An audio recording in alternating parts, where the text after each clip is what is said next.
Nelson, and you are listening to the Starting Block Podcast. This, guys, is a show for complete athletic development. Our mission here, our objective, is to give you guys the tools to win, whether you're the athlete, the parent, or the coach. Now, if you're new to our show, welcome. Appreciate you joining us. Here's how our show operates, because we are a little different. We're a little unique. We actually have multiple episodes within the show. So the first episode, it's usually a bi-weekly episode, but this summer has kind of thrown us for a loop. So typically, we have a bi-weekly episode where it's Q&A, where that's myself and my co-host, Chris Scarborough. What's up? Good afternoon. This is where Chris and I will answer questions related to training, performance, rehab, nutrition, speed, you name it, we'll tackle it on the show. We will be getting back to those bi-weekly. If I'm just being real with y'all, this summer has kind of been wild, I think, for everybody in our field, just with college and pro crew coming back. And then here in Memphis, we've had crazy storms. We were without water, power for 7 days and then took a vacation, and it's just kind of been a lot. So we're revamping and getting back into it. So we actually had a bank of guest episodes, which is our second episode that we offer. And so we kind of started to release those. So appreciate y'all hanging in there. And I know y'all probably like listening to the guests more than you like hearing us, babble on anyway. So probably worked out for everybody. So like I said, it's Q&A. Chris, where can people submit the questions for that? info@startingblockpodcast.com. Yeah. And, we can also attack them on the YouTube page. You guys have left a ton of comments on our YouTube page, namely Dr. Jack Krus's episode, and that's awesome. We appreciate y'all so much. But if you have questions, I know specifically there were some questions that you guys wanted us to ask Dr. Jack. And if y'all are listening to this, we have reached out to him. I believe, right, Chris? He has said he will come back on the show, but we don't have it scheduled just yet. Is that correct? Correct. He has agreed to come back on for segment part 2. However, we do not have a date set yet, but we hope to at least record that interview in the next few weeks and, of course, release it, as soon as we can. Yeah, absolutely. So, guys, I appreciate the love there, and Dr. Jack was great. All our guests are awesome, but thanks for all the comments and everything, and the questions that you've sent us, we'll definitely bring it to his attention as long as Uncle Jack's cool with that. And so those are our 2 episodes, and then we will be getting back to kind of that third one that you'll hear maybe every couple months or so, which is just like a real talk, just a Friday Fire Fact, just 20 minutes of a little insight into this industry, maybe something that happened, something that's on my mind from the business motivational side of stuff. It's kind of more for coaches, young coaches, that listen to our show. We, I think combined, Chris, my guy, how long do we have? Like 40, 50 years experience or something together in this field. So if there's something we can help the young coaches with, we'd love to help you guys any way we can. So, that's basically our show breakdown. We do have a fee for the show. We ask that you pay your dues and share the show. You guys are really starting to put that out there, and we are extremely grateful for that. You support our mission. That's what this is all about, just helping you guys grow and win. And that's our objective. And so we want you guys to just leave a quick review, share it, get it out there. That's all we ask. And so without further ado, let's get into it. Today is a Q&A. So what do we have today, Chris? Question number 1. John, what makes muscles shut down? Well, that's direct and to the point. Okay. Jeez. All right. Very simple question. That's right. Yeah, no kidding. Okay. That's kind of a loaded question. I'm actually going to start from like a different side of it, like something that I get, and I don't know if we've addressed this or not, but sometimes people confuse what we do. They think we're doing like RPR or like, be activated. And that's not, don't get me wrong. We have those, both Chris and I can utilize those techniques, but that's not really our prime modality. And I think there's a little confused. I want to kind of clarify that, like there's a time and place for it, but I bring that up because how you evaluate why muscles shut down in the activation process is a little bit different. Like stimulating a neurolymphatic reflex in, like RPR be activated versus like a Chapman reflex, or utilizing like neurotarget and targeting a specific cortex-based weakness. Those are kind of different. But in essence, what turns muscles off? Well, there could be like a kink in the hose, as Garrett Salpeter likes to say, like in that neurolymphatic junction. So that's kind of why I brought it up. But moving into more of what we do. Well, muscles are like important, but they're not important. And if you've listened to our show, you understand that I pretty much answer every question like that. Yes, but when you look at the hierarchy like of our body, and I can't remember the book. You may know somebody brought the book up in one episode. I don't remember who it was, Chris. Like I don't know, biomechanical motor patterns or something. I don't remember. But if you look at the hierarchy of needs in our body, our muscles basically just aren't even on there. Like they're not really relevant, and that's because we need them to stabilize and to protect, but at the end of the day, the body's ultimate job is survival. And so, one of the things that, Sal Peters always phrases, a perception of threat. And I think that's just a very good way to say it. If there's a perception of threat or a stress response, the body is going to probably naturally inhibit or draw energy away. And so that's kind of one. What is the stress? What is the threat? That could go, my gosh, I mean, that can go down a huge, that's a whole other episode. There could be a, nutrient deficiency. There could be a gut issue. There could be, a meridian issue. I mean, go on and on. So that's one. Two, I guess, off the top of my head. Two could be a flawed movement pattern, like a flaw, like a joint issue. I guess I'll combine those two together, right? Like, let's just say, what's a good example, Chris? Like, let's just say that someone has an old meniscus tear, which, by the way, if anybody has ever I'm sure most people who've been in the medical field for any length of time has dealt with someone who has a meniscus tear that happened 10, 20, 30 years prior, and they're just now having symptoms. They're just now having symptoms where it's really showing up and affecting their daily life. Well, what a lot of times what will happen is there begins to get irritation and swelling and just fluid inside that joint. And a lot of times the joint will send signals to the surrounding musculature and say, hey, I don't want to hurt anymore. I'm going to shut you down. And that's it's a receptor. It's a sensory receptor sending signals to nearby tissue saying, hey, help me. You know? So you could look at it. It's funny you bring the meniscus up. I think I've seen 2 or 3 just in the last week. But that's a great point. So the body can, alter, patterns from that and muscular recruitment. But even if you want to keep it simple, so some of you new coaches that are kind of, getting into this realm, like in my mind, and there, I don't know if I'm sure there's literature on it somewhere, but I'm just saying in 16 years of experience, what I have seen is that, if there are mobility issues, then you're going, or like capsular issues, then that can absolutely inhibit, or cause muscles to fail, for sure. And so what is a standard for mobility? I don't know off the top of my head, and I don't really care. Everybody's got different things, and so it doesn't matter to me right now. We talked about active, passive ranges of motion last time.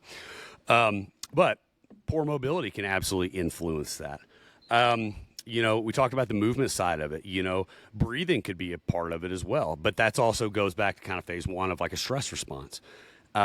That's really 2 or 3 of kind of the main reasons that a muscle is shut off. It could go deeper though, too. So there could be a continued imbalance in the brain. So let's utilize something like scoliosis. We need to redo that episode because that's an old, we did a really short one on that, but like scoliosis, for example, because I've seen a couple people over the last few weeks, and it's kind of top of mind for me right now. Like when we have an imbalance within the cerebellum, which is the part of the brain that coordinates movement and posture, like in something that is truly down-regulated, so to speak, then you'll see kind of a continued, shutdown of a muscle. Like we can get things firing, but then boom, it's going to drop down. It can go even deeper than that. So then you get into stuff like Dr. J, Dr. Rob, right? Like metabolic thresholds. We can get into, cranial faults. There's all kinds of stuff. But in general, I would say if you're a new coach kind of getting into this stuff, those are some of the elements I would look at. Look at movement. If there's a gut issue, you can do every activation thing in the world you want. The gut's going to override it every single time. I'm lucky enough to have my wife here, who is a doctor of naturopathic medicine that can help with that. So that really works well for me. Makes me look good. It does help. Yeah. Mandy's great. Yeah, she's fantastic. And I don't know. Is that probably fair? I mean, should we go any deeper on that? Yeah, I mean, I mean, let's be fair to RPR and Yeah. neurotargeting, and let's at square one. Yeah, RPR is more of a quantitative measure, a quantitative. How strong are you? Hmm. Where neurotargeting and square one would be much more geared toward timing issue, not how strong are you, but Sure. rather is the muscle working at the right time? In other words, is it turning on Hmm. at the amount of time that I'm trying to put that force into it, not how much. It's a Hmm. timing issue, not how much force. So Yeah. That's yes, a good point. they're both excellent systems. So RPR practitioners, minimal hate mail, but yes, it's true. We can use those systems, but that's not usually what we're talking about. Shutting a muscle off. Hmm. That's really more referring to muscle weakness as opposed to muscle shut off. Does that make sense? Yeah, no, it absolutely does. I'm glad you brought that up. And then I think building on that, I think there's two other things that I want to touch on that just kind of popped into my brain. One is reactive muscles. You know, without diving too deep into that, like, I mean, it's as simple as just opposing muscle groups, so to speak, right? Like bicep, tricep, right? But, it can go deeper. And so, like, if there's dysfunction in a muscle, it can actually create this reactive response and shut down. You can actually do that in muscle testing. If I'm having trouble finding like a therapy localization, or if something again continues to shut down, I've kind of gone down this path of like, okay, we're having trouble driving this up. We've used the newbie or ARP or whatever, and we've done neurotarget, and we've done everything. It's like still kind of there. you know, I like to go down that reactive route. I've found that to be very beneficial, and I utilize muscle testing to do that as well. Yeah. I don't really. Is there anybody out there that really teaches that a whole lot, Chris? Like, I'm not familiar. I've kind of learned that on my own.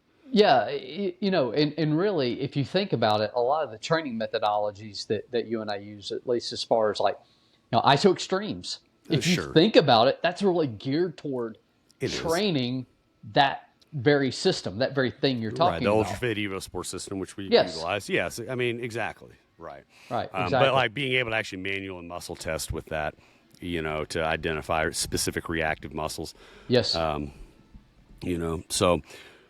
and then the other one is going to be something we've never really touched on before, but is basically the biomechanical motor programs of the human nervous system. So, like, I like to think of it, I use the Matrix as my example of, like, when Neo gets that kung fu, program loaded into him. And, a lot of this crew's not even going to remember what a floppy disk is or don't even know what a floppy disk is. But they used to be these little square things you'd put in a computer, and it was your memory card, basically. But, like, you can have those different programs, and so, like, you've got different like a fencer, and then you've got like crawling, sitting, standing, walking, running, jumping, like these different biomechanical motor patterns that they work in this hierarchy. And like when there's stress or other things that are playing roles and stuff, like it can actually influence that, and like you can be stuck in the wrong program, Hmm. and that can actually inhibit muscles as well. So, like, you know you could say, like, let's see, let me think. Like, I've got an ACL I'm working with right now. And shout out to Zach and those guys for the episode that just came out the other day. Yes. We're helping this young man recover from ACL meniscus surgery, and he's doing phenomenal. And working with his doctor, everything's great. But we were talking about this, like, if his body was for whatever reason stuck in a motor program, like, I don't know, I'm just hypothetically like jumping or something for whatever reason, like that's not beneficial for him, especially at that stage. His brain doesn't need to be, thinking about that right now. Like, it needs to be activating based on something like walking, because that's where he is right now, right? Like learning to walk without that brace, being able to bend the knee and leg, feel that. Hmm. And so if we're stuck in a poor pattern due to whatever the case may be, maybe it's trauma or whatever else, then that will cause muscles to shut down. Right. And so, yeah, there's all kinds of different things, but I think that was a good question. I could probably talk for 45 minutes on that, but we try to keep our episodes at like half an hour. Absolutely. Yeah, it's good. Yeah, good answers. And that really goes back, that example you just used, very similar in the example we used of the meniscus from earlier. And that is, you have an injury or you have trauma, you have whatever, it's going to send those signals to, hey, muscles, you guys shut down because I'm trying to protect myself. So, yes, absolutely. Yeah, absolutely. And a common muscle we see is the lat. Like, I mean, subjectively speaking, like I feel like the lat is one that is just, it's always kind of inhibited. And so, hopefully Dr. J, by the time this has come out, Dr. J and I have finally connected and gotten things taken care of. But if we haven't, for anybody who's listening, we are playing phone tag, and we're both really busy, but we're working to make this thing happen. But I'll put it out on public record. I would love to hear, why that is, if Doc's got any answer to that. I mean, I don't know. Do you have any thought on that? Like, it seems to be a really common one for me. Yeah, I mean, you're right. And, typically, and this actually goes back to an RPR thing, and that is, if you find anybody with an elbow problem, it's like a pitcher or whatever has elbow pain, check their lat. I guarantee it's shut off. Yeah, it's pretty much always shut off. And it can be shut off both from an RPR standpoint, quantitative, or from a neurotargeting standpoint, qualitative, probably shut off in both. In which case, they would actually, both treatments would probably be beneficial for that person. So, yeah, absolutely. Yeah, lats are frequently shut off, and for who knows what reason. So, yeah, I mean, I know they have a lot to do with blood sugar. I know that's highly correlated. I can't remember. I feel like mineral wise, I think they're connected with stomach acid. I think. I don't know. I was looking to see if Mandy knew. I feel like they are, but if they are, that makes sense because a lot of Americans have a lot of stomach acid issues. Which, yes, by the way, people, since we're here talking about this, like, if you don't understand what happens with heartburn and stomach acid stuff, you need to understand how this works. Like, because the gut plays a huge role. This is our shout out to TC Hale if we can get him on. TC's awesome, but here's the deal. Like, let's think of it this way. People get, like acid reflux and they feel, heartburn or whatever. Okay. Well, it's actually not the fact that you're producing too much acid. It's the fact that you don't produce enough acid, right? Right. And because you don't produce enough acid, whatever that little flap is called, do you know what it's called? I don't know. Yeah. The esophageal sphincter. Gastroesophageal. There you go. Yeah. Yeah. And so that little, I just call it the flap. Clearly, you understand why. Yes. The flap doesn't close, okay? Because you don't make enough acid to close it. So if that doesn't close, then the acid bubbles up. See? Yep. So if you're starting to take heartburn stuff all the time, you're actually going to make the problem worse in the long run. You're not. Right. You're really treating. Now, don't get me wrong. I mean, sometimes. I just got back from Mexico, bro. So, like, I wasn't really worried, about doing the right thing. I'm just going to, pop some Pepcid or whatever. But in the long run, you're actually, making the problem worse, right? You actually have to address what's creating the issue, which is actually a lack of production. But that's a whole other conversation. So, anyways, good stuff. So, cool question, actually. Hey, you got more value out of that answer, guys, because we just talked about a lot of other shit. So, if you didn't get value out of that, then I can't help you. All right. Question 2. All right. What is your top techniques for improving a 40 or a 60-yard dash? My top technique is to call Chris. Right. Well, you start with this, Chris. I mean, I've been on record saying, like, the traditional kind of speed training stuff like that. That's not really my expertise, although I am, working to grow that quite a bit. So it's kind of your field, man. Go for it. Fire away.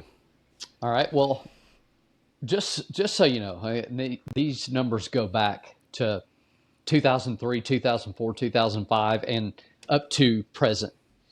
Our success rate is an average of 0.33 seconds off of a 40-yard dash in 4 weeks. That's our standard. Mm-hmm. So that's your standard. Yes, correct. Okay.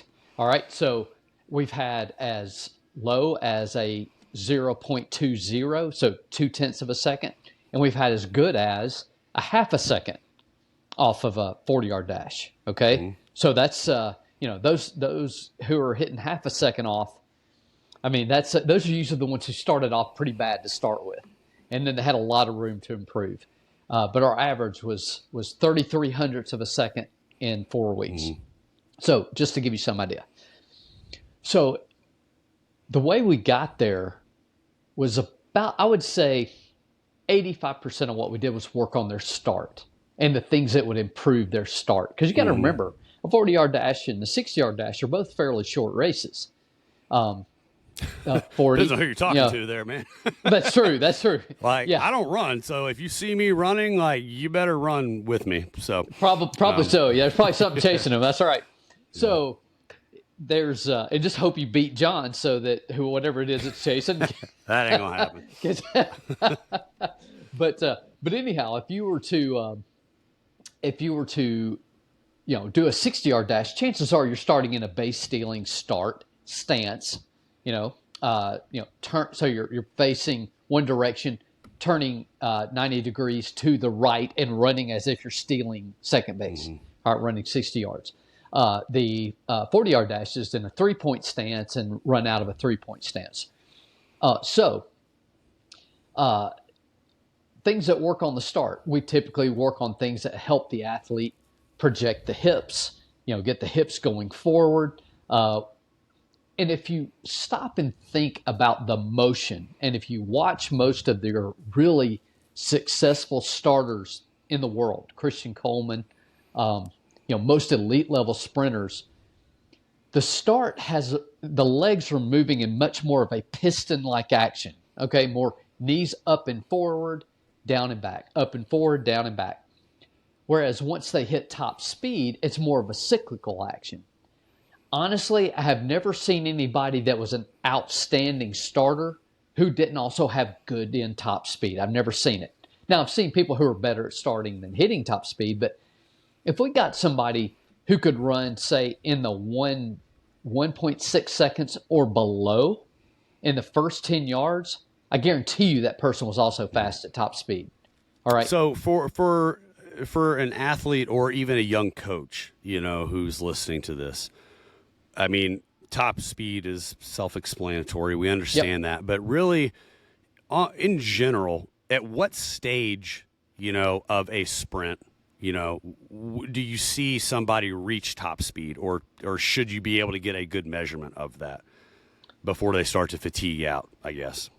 Yeah, if you were to, somebody would usually start to hit top speed, usually with my high school age athletes, it's usually going to be around 30 yards.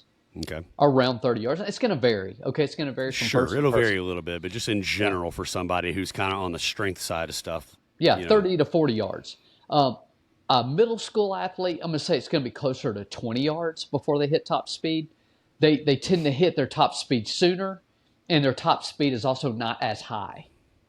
So why is that, so to speak? Why is a middle schooler going to hit top speed in general a little quicker than a more advanced athlete? I think over the number one reason is going to be strength relative to body weight. Let's face it, if you got kids go in the process of a growth spurt and they're weak as puppies relative to the size of their body for a few years, right around that time. So as a result, they have a harder time accelerating, and they tend to hit whatever their top speed is much sooner. That high school athlete, somebody who's already hit a little bit higher level of physical maturity a little bit later, and it's at a higher speed. So again, 30 to 40 yards top speed for a high school collegiate athlete, that's when they hit top speed.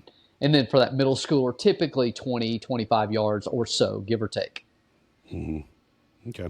All right. Doing things like banded starts, things like sled work, things that just working on start technique, coming out of a 3-point stance. Just working on the piston action of the legs, learning how to drop their weight from their left leg to their right leg in a base stealing start. This would probably be more applicable to video, of which I could certainly put some videos on there, John, that could help people see this, in action. Most people are going to do things the same way. There's just a better athlete, a faster athlete is going to do things at a greater. I'm going to use the word greater level of intensity, but the general technique's going to be the same, whether they are really fast or really slow. So, Okay.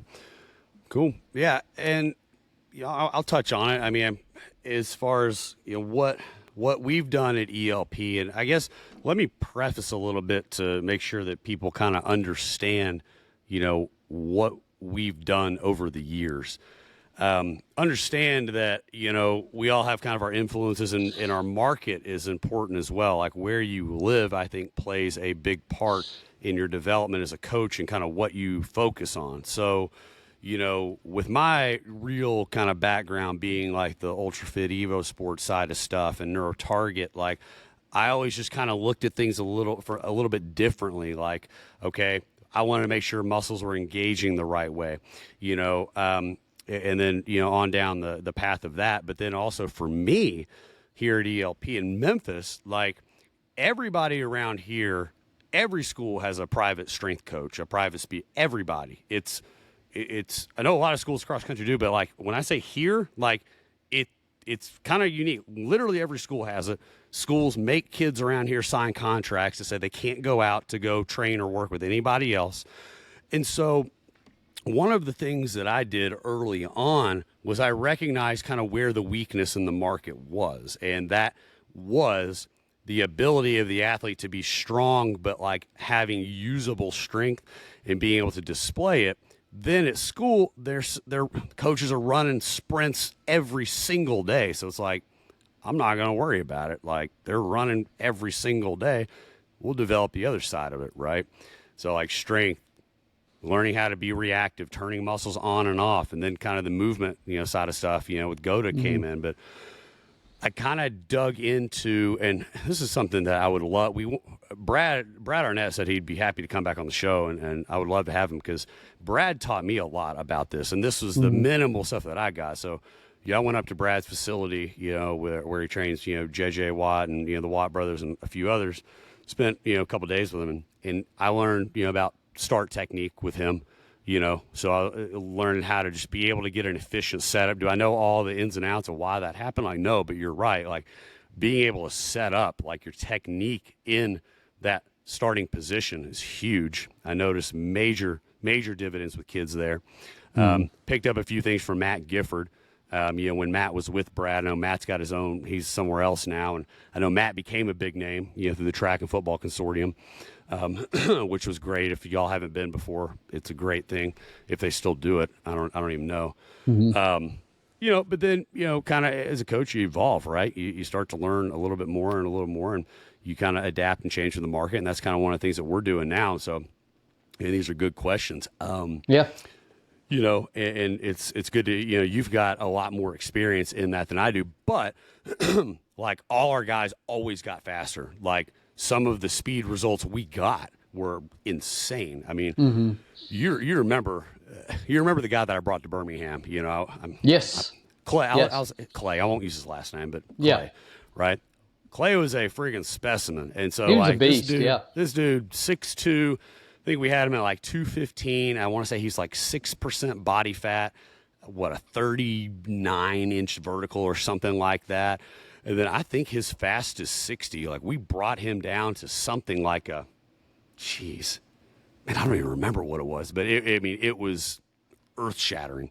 I mean, like a 6'3" or something for a dude his size. Like, we've had other draft picks who can fly, but I don't know. I think it's just interesting because it's like, we talk about, what's important for speed. And it's like, you always kind of focused on the speed stuff and got results. I didn't really. I kind of focused on the precursors, and I got results.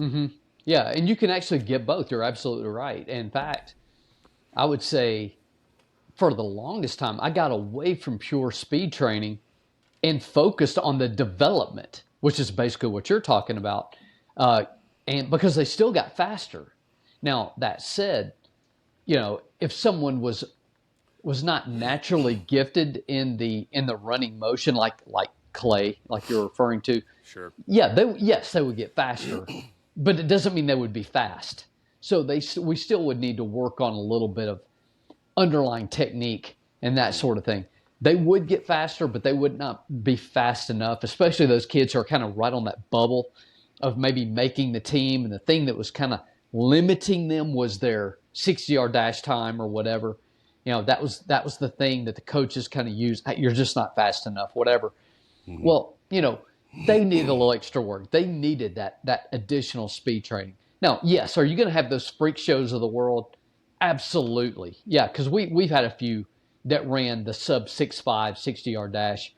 You know what? And let's face it, they were going to be fast with or without me, right? They were going to be. But as far as there are those who are not naturally fast who still need a little extra help, and certainly those people would probably spend more time working on their starts than we would their top speed, but we'd still work on their top speed, also known as maximum velocity. Okay, so basically the same thing, and we'd work on that a bit as well. And but we can get maximal velocity with minimal amount of time on it. Mm-hmm. So. Now, how do you like to determine, I mean, obviously everybody, could stand to get faster, but in the realm of, high school, athletes, let's push late high school, early college, right? Because I feel like middle school, early high school, they're young, adaptable. You can do mixed training and they're still going to improve. But as you get a little older, we got to, you got to specialize with it just a little bit or segment it, et cetera, to make sure that everybody's adapting the right way. Mm-hmm. When you get to that later high school, early college, stage, how do you like to evaluate whether or not somebody truly needs more speed or more strength? Well, number one, it's going to depend on their sport. Sure. Obviously, duh. Can you look at weight room numbers? Yeah, you can. You certainly can. This is where I would probably refer a lot to the old DB Hammer book, which I'm not sure is still even in print. I have a copy of it. It is not in print. I believe I was one of the last people to ever get it. Let me tell you. All right, so you can use that book. It's got tons of stuff that will help you determine, is someone strong enough? Sure. Does someone need more speed? Does someone need more strength? But now, I know the answer. I just kind of wanted to hear what your approach is like. Yeah. So if you were to, let's just say, if you've got a college volleyball player, all right, a female volleyball player, and let's say that they can, squat 200, but they can't vertical jump 20 inches. All right. But let's work on the plyos and get that jump up there, or their speed in a sense. If on the other hand they can only squat 50 pounds, or they can't squat 50 pounds, and they can vertical jump 30, okay, maybe a little more on the strength end. That's a very generic answer, by the way, John. But still, I mean, you're going to look at numbers, right? You're going to look at numbers. I mean, what are your numbers? And then in that particular case, in the case of the volleyball player, chances are adding a little bit of squat strength, probably is going to help their vertical a bit, especially if you can maintain how fast they lift their weights. So, yeah, cool, okay. No, that was a good question, and again, very I think we gave more info to it. Yes, than that. Yeah, okay, cool. What else you want to add to it? Anything? That's about everything I can think of. I'm sure I'll think of something as soon as we get off the phone, but yeah, that's my thoughts. Okay, cool. All right. Well, we appreciate those questions. Thank you for either asking us in person or submitting them. When you do ask us in person, we try to kind of write them down, jot them down so we can bring them to the show. But appreciate you guys listening. You guys, pay your dues, share the show, and we'll catch you next time. Thanks for listening. See you guys.